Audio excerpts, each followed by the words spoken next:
मी विशाल परदेशी विशेष शो मध्ये आपलं सगळ्यांचं स्वागत। आपल्या सगळ्यांच्या चर्चेतला मुद्दा एसटी कर्मचाऱ्यांचा संप। सर्वसामान्य प्रवाशांचे हाल होत आहेत। जी एसटी म्हणजे गाव तिथे रस्ता, रस्ता तिथे एसटी या सूत्राने ती लाल परी सगळ्या लोकांना जोडण्याचं काम करते, ती आज आगारात थांबते। अशा याच्यामध्ये एसटी कर्मचारी आपल्या एका मागणीवर ठाम आहेत, ते म्हणजे विलीनीकरण झालंच पाहिजे। याच विषयाला घेऊन आज पुन्हा एकदा एसटी कर्मचारी आक्रमक झाल्याचं आपण बघितलं। आपण चर्चा करणार आहोत विलीनीकरणाला पर्याय काय या विषयाला घेऊन।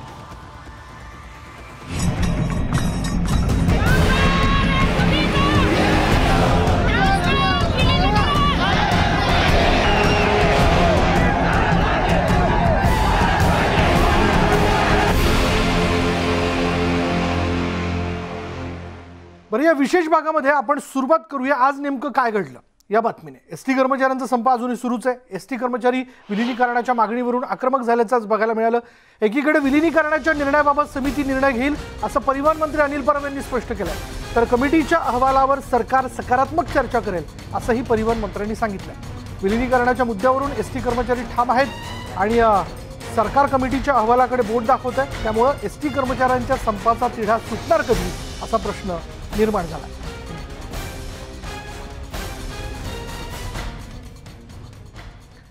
याविषयी बोलणार आहोत भाजपचे आमदार सदाभाऊ खोत आपल्याबरोबर आहेत। सदाभाऊ, मला आपल्याला विचारायचं आहे की आज परिवहन मंत्र्यांबरोबर जी चर्चा झाली त्यातनं आपल्याला तरी असं वाटतंय का की पुढे यातनं काहीतरी सकारात्मक घडेल? आणि सुरुवातीला परिवहन मंत्री काय म्हणले की हे आंदोलन नेतृत्वहीन आहे, दिशाहीन आहे, कोण कुणाचं ऐकायला तयार नाहीये, नेमक्या चर्चा कुणावर करायच्या। त्यावेळी सकाळी माझे सहकारी मित्र आमदार गोपीचंदजी पडळकरजींनी सांगितलं की या आझाद मैदानावरती गेले 10 दिवस झाले तुमचे बाप आणि माई बाप इथं बसलेले आहेत, तुम्ही यांच्यावर चर्चा करा। आणि परंतु सरकारला चर्चा करण्यामध्ये रस नाही। सर्व कामगार संघटना विरहित हे आंदोलन सुरू आहे। त्यांनी आज नेमकी कुणावर चर्चा केली आम्हाला माहित नाही। आम्ही तर इथं बसलेलो आहे। ते ज्या पद्धतीने या आंदोलन फोडण्यासाठी त्यांच्या हाताला जे काही म्हणून लोक लागतील त्यांच्यावर मग चर्चा केल्याचं नाटक करायचं, दुसऱ्या बाजूला निलंबनाची कारवाई चालू ठेवायची, एका बाजूला सेवा समाप्तीची कारवाई चालू ठेवायची, लोकांना वेगवेगळ्या ठिकाणी अटका करायच्या। याच्या पलीकडे जाऊन यांनी शिवसैनिकांना काही डेपूंच्या मध्ये तलवारी आणि काट्यासह घुसवलं आणि त्यामुळे एका कर्मचाऱ्याला अटॅक आला। अरे अशा पद्धतीनं तुम्ही हा प्रश्न कसा काय सोडवू शकता? आणि म्हणून पहिली बैठक झाली, दुसरी झाली, नंतर अधिकाऱ्यांच्यावर आमची एक बैठक झाली, परंतु यातून सकारात्मक असा कोणताही पर्याय पुढे आला नाही। सरकार रोज वेगवेगळ्या अफवा सोडून कामगारांच्या मध्ये संभ्रम निर्माण करत आहे असं मला वाटतं। बरं, शिवसेना नेते सचिन आहेर देखील आपल्यासोबत आहेत। सचिन भाऊ, शेवटी आपण स्वतः कामगार नेते आहात, कामगारांचं दुखणं म्हणणं हे वारंवार आपण या मुंबईच्या रस्त्यावरती ठिय्या आंदोलन करून मांडलेलं आहे। अशा वेळी एक कळत नाहीये की ह्या कामगारांच्या सगळ्या प्रश्नांना घेऊन किंवा विलीनीकरणाची जी मागणी घेऊन याला एक सकारात्मक चर्चा आतापर्यंत का होऊ शकत नाहीये? त्याच्या चर्चा करण्यासाठी सरकारच तयार नाही असं नाहीये। याच्यामध्ये एक गोष्ट नक्की आपल्याला बघावं लागेल की हे लीडरलेस झालेलं आहे। आणि मी कामगारांना याच्यात दोष देणार नाही, कारण कामगारांच्या भावना कामगारांच्या आहेत। सर्व संघटनेचा मी सन्मान ठेवून सांगू इच्छितो की लोकांच्या मनामध्ये आता तो एक विश्वासार्थ राहिला नाहीये। आणि माझं स्पष्ट मत आहे या चॅनलच्या माध्यमातून की कामगार संघटनेला मी या निमित्ताने आवाहन करीन की नेतृत्व हे कामगारांनी कामगारांचं करावं। याच्यामध्ये राजकीय जे एक कले लावण्याचं काम किंवा राजकारण जे करण्याचा प्रयत्न काही जी मंडळी करतायत, त्यामुळे कुठे हा प्रश्नाला बगल होतोय की काय, हा प्रश्न पण सर्वसामान्य कामांच्या मनामध्ये सचिन भाऊ आपल्याला सदाभाऊ खोत त्यांच्या वतीने बोलतात, गोपीचंद पडळकर त्यांच्या वतीने बोलतात, हे मान्य नाही का? चर्चा करायला अजिबात तयार नाहीये, अमान्य नाहीये। नेतृत्व कोण करतो हे महत्वाचं आहे। आपण एक समजून घ्या की कुठचंही एक जर ऑर्गनायझेशन असेल, संस्था असेल, आपण कलेक्टिव्ह ज्याला बार्गेनिंग आपण म्हणतो कुठची असेल, कायदा आहे की नाही या देशामध्ये? कायदा आहे तर मग ते रेकग्नायझेशन पण आहेत। रेकग्नायझेशन तर BR ऍक्ट कायदा आहे, BR ऍक्टच्या अंतर्गत इंडस्ट्रियल डिस्प्यूट ऍक्ट आहे ज्याला आपण म्हणतो, औद्योगिक न्याय निवाडा देश आहे। त्याच्या माध्यमातून ज्या संघटना असतात ते रजिस्टर्ड होतात, हे होतात, त्यांच्यावर डायलॉग केलं पाहिजे। आता आज दुर्दैवाने काय दिसत आहेत, सदाभाऊ खोत हे नेते आहेत, मी त्यांच्याबद्दल मला आदर आहे, त्याच्याबद्दल वादच नाही. आज प्रतिनिधित्व करण्याची भूमिका जी घेणारी जी मंडळी दिसत आहेत हे फक्त विशेष पक्षाचे, विशेष लोकांचे. ह्याचा अर्थ काय दुसऱ्या पक्षाचा पाठिंबा नाही आहे का? 100% सर्व पक्षीय आमदार असतील किंबहुना काय काय कामगार संघटने नेते असतील या प्रश्नाच्या बाबतीत तीव्र आहे. सरकार चर्चा करायला तयार आहेत, परंतु जो फोरम आहे तो मला वाटते दुर्दैवाने एक वेगळ्या फोरमवर चाललेला आहे. आपण बघा दुसऱ्या बाजूला न्यायालयीन लढाई पण लढली जाते. न्यायालयाने, उच्च न्यायालयाने समिती केली. ही समिती केल्यानंतर देखील कोर्टाने सांगितलं की ज्या या आंदोलनकर्त्यांची एक संघटनेने ऑफिशियली सांगितलं की नाही आम्ही या स्ट्राईकमध्ये आलेलो आहोत, त्यांना न्यायालयाने सांगितलं की त्यांनाही घेऊन बसा. त्यांनाही ते घेऊन बसण्याची तयारी झालेली आहे. कुठच्याही प्रकारे सरकार विलीकरण करणारच नाही, आम्ही काही जरी झालं तरी करणार नाही. आमचं हेच म्हणणं आहे की विलीकरण हे शक्य की नाही शक्य हे आता आमच्या पुरता मर्यादित राहिलं नाहीये. माननीय उच्च न्यायालयाने जी समिती नेमलेली, एकदा समितीकडे जे काय म्हणणं असेल किंवा ग्रीव्हन्सेस असेल त्यांनी मांडलं पाहिजे. शासनाची पण भूमिका मांडलेल. त्या समितीचा जो अहवाल येईल त्याच्यानंतर पण नकारात्मक आला तरी बसायची तयारी आहे, होकारात्मक आला तर. सचिन भाऊ, यापूर्वी अनेक संप मिटवण्याच्या विषयाला घेऊन कामगार नेता म्हणून आपण व्यवस्थापनासमोर बसलेला आहात. पद्धतीने जे प्रवासींना वेटीस धरण्यात, खरंच मला सांगा ना, खरंच अशक्य आहे का हा संप मिटवणं? नाही, एकच मला नाही, मी म्हणतोय, जसं मी स्पष्ट करतोय की कामगार संघटनेने पुढाकार घेतला तर हे 2 दिवसात संप मिटेल, चर्चा होईल, याच्यातून एक विश्वासार्हता निर्माण करून घेऊन चर्चेच्या माध्यमातून हा विषय सुटू शकतो. पण आज त्याला चितवणी देणे, त्याच्याबद्दलचं एक वेगळं वातावरण निर्माण करणे, आता मला तर असं दुर्दैवाने म्हणावं लागेल की कामगारांना घ्यायची इच्छा असेल तरी ते आज मागे जाऊ शकत नाही अशी परिस्थिती एकंदरीत तयार केली गेली. मला सदाभाऊ खोतांना विचारायचं, खरंच अशी परिस्थिती म्हणजे असं आहे की आपण प्रवासांना आपण वेटीस का धरता की हे आंदोलन तुमच्या हातात जातं हे लक्षात घ्यायला पाहिजे का? हा जर वळलं गेला, सत्ताधारी पक्षाला असं वाटतंय का की आंदोलन तुमच्या हातात जातंय? सचिन भाऊ, तर आपली परिस्थिती काय राहणार आहे? सचिन भाऊचा माझा विषय मनामध्ये एक वेगळा आदर आहे.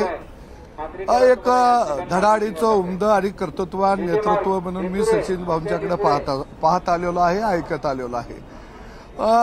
मला एक सचिन भाऊंना सुचवायचं आहे की गेली 35 वर्ष मी शेतकऱ्यांच्या चळवळीमध्ये काम केलं, अनेक वेळा तुरुंगामध्ये गेलो, लाट्या काट्या खाल्ल्या, आणि या 35 वर्षाच्या कालखंडामध्ये नेमकं आपण किती पावलं पुढे गेलं पाहिजे, किती पावलं मागं आलं पाहिजे याचा निश्चित काही अभ्यास म्हणा किंवा काही अनुभव आमच्या गाठीशी आहे. परंतु सरकार ज्या पद्धतीनं हे आंदोलन हाताळायला सरकारनं सुरुवात केली ती पद्धत चुकीची आहे. न्यायालयामध्ये कामगार नाही गेला, न्यायालयामध्ये सरकार गेलं हा संप बेकायदेशीर ठरवायला. न्यायालयामध्ये सरकार गेलं की जे कामगार कामावर येत नाहीत त्यांच्यावर आम्हाला कारवाई करायला पाहिजे. न्यायालयानं जो निर्णय दिला की संप मागे घ्यावा, परत सरकार न्यायालयामध्ये गेलं की हे संप मागे घ्यायला तयार नाहीत, अवमान याचिका सरकारनं दाखल केली. मी सचिन भाऊला एक सांगतो की असाच न्यायालयाचा निवाडा कृषी कायद्यांच्या बाबतीमध्ये केंद्रात झालेला होता. या देशाचे आदरणीय पंतप्रधान साहेब 2 पावलं मागे आले. कामगार शेतकऱ्यांना सांगितलं की आम्ही जनजागृती करायला कमी पडलो. सचिन भाऊ, इथं या कामगार संघटना विरहित हे लोक आलेले आहेत, त्यांनी कामगार संघटनेवर विश्वास नाही राहिलेला, आणि म्हणून आम्ही काय म्हणतो की त्यांची मागणी काय आहे ही टेबलवरती जाणून घ्यायला पाहिजे. 2 बैठका सचिन भाऊ झाल्या. पहिली बैठक निष्फळ झाली. पहिल्या बैठकीमध्ये तर आमच्यावर चर्चाच करायला तयार झाले नाही मंत्री महोदय.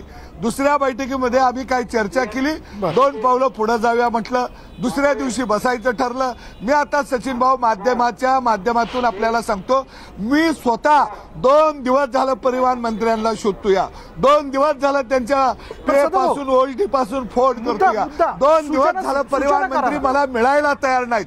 मग नेमका चर्चा करतात कुणावर? नाही, तुमची सूचना काय नेमकी? सचिन नारायणना सूचना काय काही सुचवताय तुम्ही? विलिनीकरणाचा विषय हा सुटू शकतो, पण तो सचिन भाऊंना एक सुचवण की परिवहन मंत्र्यांना विनंती करा की इथले कामगार जे या मैदानावर बसलाय तो काबाड कष्ट करणार आहे, तो भोगतोया, त्याला कळतंय मला पगार किती मिळतोय, इतर राज्यातल्या ड्रायव्हरला कंडक्टरला पगार किती मिळतोय, शासकीय कर्मचाऱ्याला पगार किती मिळतोय, सगळा अभ्यास आहे हो.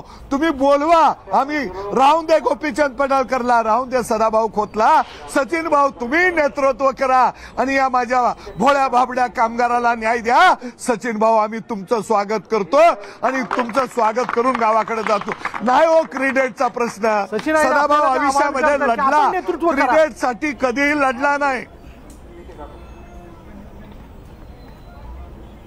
नाही, मी आता जे सदाभाऊ बोललेत फारच सकारात्मक बोललेत, त्या मताशी माझा काही जराही दुमत नाहीये. कारण इकडे राजकारण विहिरीत होऊन या विषयावरती आपल्याला पाहायला पाहिजे. म्हणूनच माझा सातत्याने आग्रह आहे की असं कुठचाही पक्ष नाहीये की जो सांगतोय की ह्यांची मागणी अव्यावहारिक आहे. बरं, फक्त प्रश्न असा आहे की हे एक दिवसामध्ये हा प्रश्न सुटणार आहे का? आज विलीकरणच्या बाबतीत सरकारची भूमिका, एकंदरीत परिस्थिती, एकंदरीत राजकीय जे राज्याची आर्थिक परिस्थिती, या सर्व गोष्टीचं आपल्याला भोगोल करावं लागेल ना. आता आपल्या चॅनलच्या माध्यमातून मी सांगू इच्छितो की फक्त एक आंदोलन हे झालं जे मोठ्या प्रमाणावरती झालं. आज बीएसटीची, मुंबई बीएसटीची एक कृती समिती तयार होते, ते सांगतायत आता जसं तुम्ही जर त्यांचा निर्णय घेणार असाल तर आमचा पण निर्णय घ्या. उद्या पीएमसी असेल किंवा इतर महानगरपालिका असेल, या सर्वच गोष्टी जर बोलायला लागल्या तर माझं म्हणणं असं आहे की शासनाने कधीही सांगितलं नाही की हा चर्चा होऊ शकत नाहीये. सदाभाऊ आपण बोलात, मी स्वतः याच्यामध्ये पुढाकार घेऊन माननीय मंत्री महोदयांना विनंती करायला तयार आहेत, सांगायला तयार आहेत. आपण आपल्यातले जे बसलेले आंदोलनपैकी काही लोक आहेत पुढे या. आज माननीय मुख्यमंत्र्यांची प्रकृती ठीक नसल्यामुळे मी त्यांच्या वतीने इकडे बोलू शकत नाही, पण वेळ आली तर आपण माननीय मुख्यमंत्र्यांकडे पण, माननीय परिवहन खात्याचे जे मंत्री आहेत, जे अनिल परबजी आहेत, त्यांच्याबरोबर बसून पण चर्चा करण्याची आपली तयारी असली पाहिजे. सरकार चर्चाच करायला तयार नाही असं हे जे ग्राह्य धरलं जाते ते मला वाटते चुकीचं आहे. या चॅनलच्या माध्यमातून सकारात्मक चर्चा होत असेल तर निश्चितपणे शासनाचा किंवा एक पक्षाचा प्रतिनिधी म्हणून शासनाला आम्ही देखील ह्यामध्ये आग्रह धरू किंवा ह्याच्यात बसून चर्चा करून ह्याच्यातून मार्ग आणि तोडगा काढा.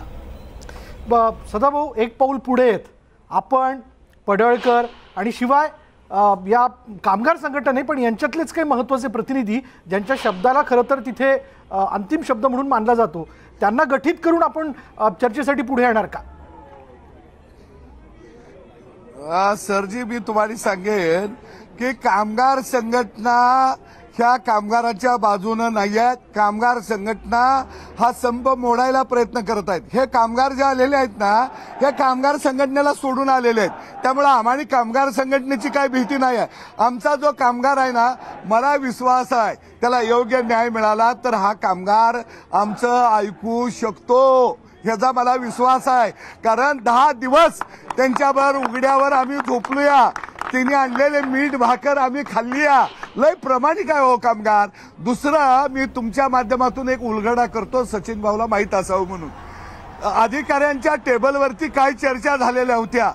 हे सरकार काय करतंय आम्हाला विचारतंय, काय तोडगा काढायचा. आता नवीन काय फॉर्म्युला तुमचा आहे.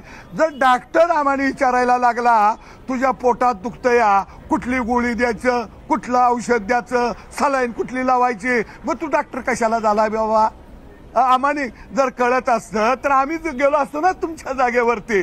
आम्ही जाईल त्यावेळी आम्हाला विचारायचं की काय करायला पाहिजे. मग आम्ही सांगतो विलगीकरण करायला पाहिजे, काय करायला पाहिजे याचा फॉर्म्युला सरकारनं पहिला तयार करावा आणि तो आमच्या समोर ठेवावा.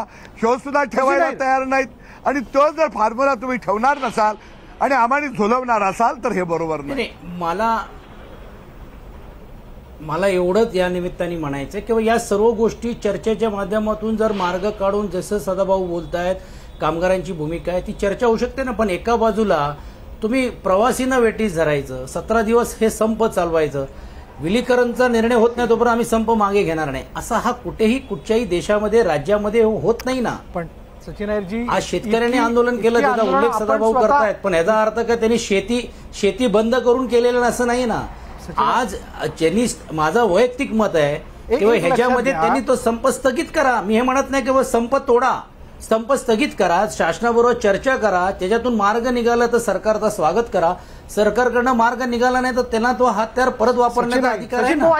पण एका बाजूला चर्चा करायची, दुसऱ्या बाजूला संप आपण चालूच ठेवायचं. त्यामध्ये आर्या पारची लढाई झालेली आहे. माझी ती नम्र विनंती आहे कामगारांना की संप तुम्ही आपण हा मुद्दा मागे न घेता याला स्थगित करा, शासनाबरोबर चर्चा करा, ही समिती आहे समितीबरोबर चर्चा करा, त्यातून काय कामगारांचा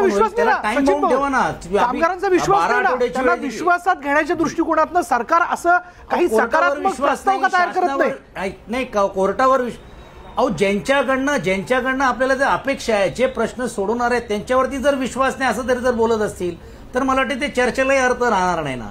पण तुम्ही प्रवासाना वेटीस धरू नका. माझं म्हणणं आहे का तुम्हाला मागे नाही घ्यायचं ना, तोडायचं नाही ना, नका, स्थगित करा. स्थगित हा शब्द मी 3 वेळा उच्चारतो. स्थगित करा, चर्चा करा, त्यातून मार्ग निघाला तर स्वागत करा, नाही झालं तर तुम्ही तुमचा निर्णय घ्या. कामगारांचा अनुभव असा राहिलेला आहे की हा प्रवास जो बाहेर चाललाय पुन्हा पहिले पगार वेळेवर होत नाही, सोयी सुविधा वेळेवर मिळत नाही एसटी कर्मचाऱ्यांना, की मग खासगीकरण हा एक पर्याय होऊ शकतो का, हा विचार करावा लागेल. तर मला वाटतं आम्ही कुठच्या दिशेने चाललोय, प्रश्न सुटला पाहिजे. आणि तुम्ही बघताय की मुळातच एसटीवरती मोठ्या प्रमाणावरती खासगी बसेस किंवा खासगी व्यवस्थेने एवढं काय भडीमार केलेलं आहे की त्यातून एसटी ही कशी तरी टिकलेली आहे आणि टिकवायची आहे आणि टिकवण्याची भूमिका शासनाची आहे. म्हणून 12,000 कोटी रुपये नुकसान असताना पण कोविडमध्ये 2 वर्ष हा पूर्ण प्रवासी काही नसताना 2700 कोटी रुपये राज्य शासनाने मदतीचा हात म्हणून घेऊन एसटीला दिला आणि कर्मचाऱ्यांचे पगार द्यायला लावले. म्हणजे ह्याची भूमिका काय? आज 2700 कोटी रुपये कोणाला बोलतात? कोविडच्या अत्यंत महाभयंकर परिस्थितीमध्ये जिकडे कर मिळत नाही, सरकारची तिजोरी खाली आहे, हजारो नागरिकांना आपल्याला न्याय द्यायचा, त्यातून एका घटकाला 2700 कोटी रुपयाची मदत करण्याची भूमिका पण राज्य शासनाने घेतली. याचा अर्थ असा आहे की कुठेतरी एसटी टिकवायची आहे ना. काय आहे मी तुम्हाला सांगतो, किंवा हे नाहीये कामगारांनी हे सचिन भाऊ जे म्हणत आहेत ते संप स्थगित करा. सचिन भाऊंना मी सांगतो, कामगारांनी गेल्या 2 महिन्यापूर्वी इशारा दिलेला होता की आम्ही संपावरती जाणार आहे, तुम्ही आमच्यावर निर्णय करा. दुसऱ्या बाजूला राष्ट्रवादीच्या सचिन भाऊ राष्ट्रवादीच्या जाहीरनाम्यामध्ये स्पष्ट म्हटलंय, राष्ट्रवादीच्या जाहीरनाम्यामध्ये स्पष्ट म्हणलंय आमचं सरकार आलं तर आम्ही ताबडतोब एसटीचं शासनामध्ये विलिनीकरण करू. नंबर 2, 2020ला कोल्हापूरला जे एसटी कामगार संघटनेचं अधिवेशन झालं त्या अधिवेशनमध्ये पवार साहेब म्हणले की एसटी कामगारांचा प्रश्न, त्यांच्या पगारवाढीचा प्रश्न आम्ही 15 दिवसात सोडवू. नाही, माझ्याकडे क्लिप आहे. अनिल परब साहेब म्हणले आता तुम्हाला कुणालाही संघर्ष करावा लागणार नाही, आंदोलन करावं लागणार नाही. निर्णय 2 वर्ष झाले हो, 2 वर्ष तुमचा आवाज येतोय सचिन भाऊ, मला बोलू झाले हो. सचिन भाऊ, मी पुन्हा सांगतो, मी आपल्याला या भूमिकेतनं बघतोय. सचिन या भूमिकेतनं बघतोय, कामगार आंदोलनाचं नेतृत्व अर्थमंत्री असताना त्यांनी सांगितलं विलीनीकरण हे शक्य नाही. मग तुम्ही त्यावेळी राजकारण जाहीरनाम्यामध्ये बोलता, भारतीय जनता पार्टीच्या जाहीरनाम्यामध्ये कार्यक्रमाच्या शेवटाकडे येतोय. तुम्ही सांगताय परिवहन खाता शिवसेनेकडे होता म्हणून झालं. मला आपल्याकडनं एक आश्वासन हवंय आज या कार्यक्रमामध्ये, आणि ते चर्चा करतोय. पण आता तुम्ही क्लिपच दाखवणार, नाही, सोडून द्या तो मुद्दा, सोडून द्या तो मुद्दा. त्यांनी काय केलं ते काय करू शकले नाही त्यापेक्षा तुम्ही काय करू शकता हा मुद्दा. सचिन ऐका ना, सचिन आज जर सन्माननीय बाळासाहेब असते तर त्यांनी या मुद्द्यावरती उपाय करा असं सांगितलं नसतं. कशाला आणली तुम्ही गाडी? अहो, आजही मी सांगतोय की माननीय मुख्यमंत्र्यांकडे आपण हे चर्चा करू, त्याच्यातून करू. आदरणीय पवार साहेब आहेत त्यांच्याकडे चर्चा करू. त्यांनी जाहीरनाम्यामध्ये म्हटलंय म्हणून बोलून सकारात्मक करून सर्व बोलू ना.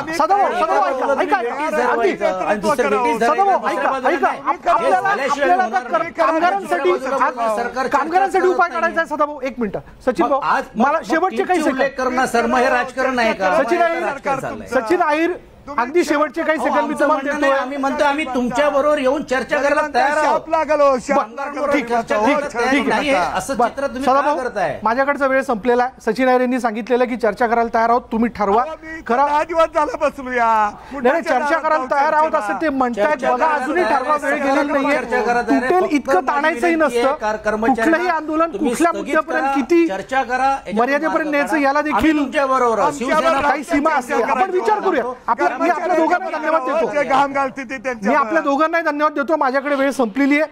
पण या सगळ्या याच्यातनं मी एकच आवाहन करेन राज्य सरकारला, जो त्या आझाद मैदानावरती बसलेला तो देखील आपल्यासारखाच हाडामासाचा माणूस आहे. आज त्याला मी मराठी माणूस आहे अशी पुकार देण्याची सरकारला वेळ आलेली आहे. माझाही विचार करा, मलाही कुटुंब आहे, मलाही पोट आहे, या दृष्टीने माझ्या मागण्या मान्य करा. कुठलाही संप मिटवत असताना कुठलाही म्हणजे एक प्रक्रिया असू शकते ज्यामध्ये सरकारच्या वतीने देखील 1, 2, 3, 4 असे मुद्दे समोर ठेवून विलिनीकरणाचा विषय एका ठराविक वेळेमध्ये आम्ही सोडू. पण तुर्तास तरी तुमच्या मागण्या आम्ही सकारात्मक पातळीवरती पूर्ण करतोय, लगेच करतोय, इमिजिएट इफेक्टवरती नेतोय असं जर त्यांनी सांगितलं तर कदाचित या सगळ्याच्या मध्ये काहीतरी तोडगा निघू शकतो. तोही माणूस आहे, तो सर्वसामान्य माणसाला वेठीस धरणार नाही. जर तो ग्रामीण भागातल्या माणसाला लालपरीच्या माध्यमातून जोडू शकतो तर तो देखील यापुढेही संबंध कायम ठेवण्यावरती विश्वास ठेवतो. यानंतर इथेच थांबूयात. पहा फक्त न्यूज 18 लोक.